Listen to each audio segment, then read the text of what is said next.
The night had been just as uncomfortable as Ariana expected. Up on the Rams gallery, it was freezing cold, in spite of the warm cloak she'd brought with her. She had changed into her boy's clothes as soon as she had slipped out onto the loggia, taking cover in the dark and the knowledge that everyone's eyes were turned towards the fireworks still exploding out over the lagoon. At midnight, the bells rang the hour from the campanile, nearly deafening Ariana, but she pulled her woolen fisherman's hat further down over her ears and shrank back against the bulk of the cathedral. When they stopped, she stepped forward and leaned over the marble balustrade, watching the crowd streaming towards the water and the waiting boats. Somewhere among them, tagging reluctantly at the end, would be her two brothers going home without her. Ariana pulled further into the shadows when she heard the old monk who looked after the museum going on his rounds. Her main fear now was that he would lock her out with the bronze rams until late the next morning. She had slipped a piece of wood in the jamb of the door out onto the loggia, just in case, but she needn't have worried. The old man lifted a blazing torch just high enough to see the balcony was empty, pushed the door to, and shuffled on his way. Ariana breathed out loudly and settled down to the long night between the two pairs of rams.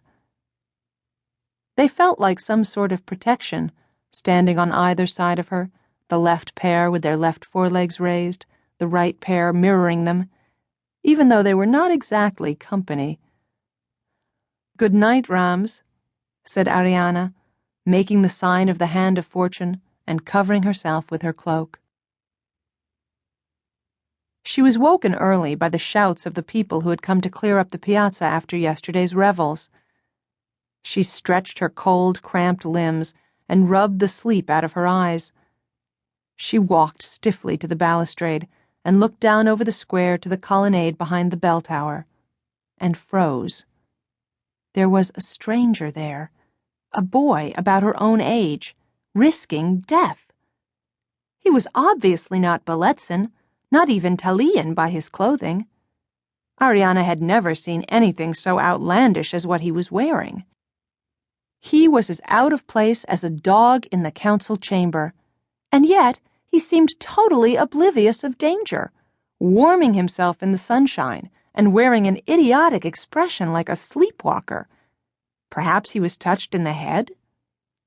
Ariana didn't hesitate. She picked up her bag and slipped off the loggia, past the sickening drop to the floor of the great cathedral, and flew down the museum steps and across the piazza. "What do you mean killed?" said the boy, stupidly. "Who are you? And where is this?" He gestured helplessly at the glittering sea, the silver domes of the cathedral, and the bustling square. "You are mad," said Ariana with satisfaction. "How can you be in Belleza on the Giornata Vietata, the one day of the year forbidden to all except natives, and not know where you are? You haven't been kidnapped, have you?"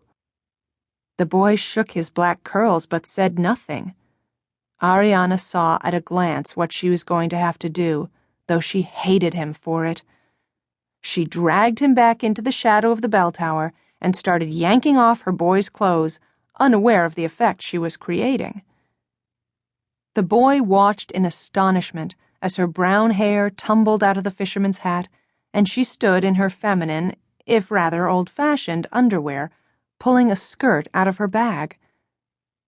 "Quick, stop gaping like a fish and put on my boy's clothes over those weird ones of yours. You've only got minutes before someone spots you and hauls you up before the Bellezan Council."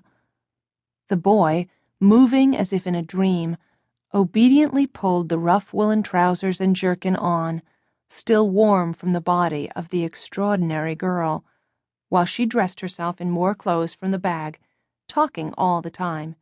She seemed absolutely furious with him. "Almost a year it's taken me," she fumed, "to get this disguise together, and now you've ruined everything. I'll have to wait another year. And all to save the life of some half-crazed stranger. What's your name, by the way?"